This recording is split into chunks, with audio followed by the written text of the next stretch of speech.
The U.S. military has detained a tanker that recently left Venezuela. Earlier, U.S. President Donald Trump ordered a blockade of all sanctioned ships entering and leaving Venezuelan ports. The regime in Caracas described the action as a modern form of piracy.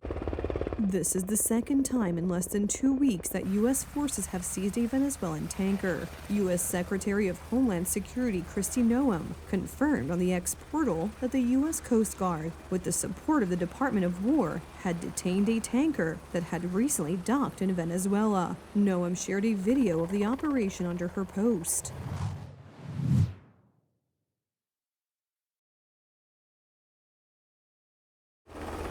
The Venezuelan government calls it an act of piracy and a manifestation of U.S. neocolonial policy, and announces that it will file a complaint with the UN and other international organizations.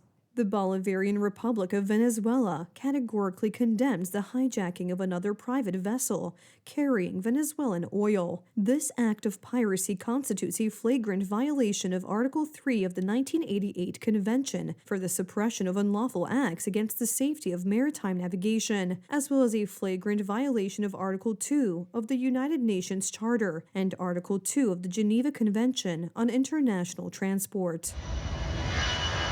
The Trump administration has sent thousands of troops to the Caribbean, as well as an aircraft carrier, warships, and fighter jets. Over the past month, the U.S. Navy has carried out several attacks on ships suspected of transporting drugs in the region. The U.S. has imposed sanctions on all tankers leaving and entering Venezuela. President Trump has repeatedly said that he does not rule out a ground invasion of Venezuela. The aim of the intervention would be to combat drug trafficking and human trafficking.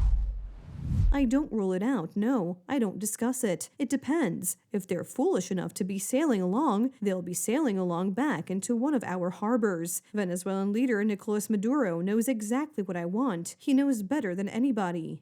Venezuelan President Nicolas Maduro and his government consistently deny any links to organized crime and claim that the United States is seeking to remove him from power in order to take control of Venezuela's vast oil reserves. Next Tuesday, the UN Security Council will hold an emergency meeting on the tense situation surrounding Venezuela.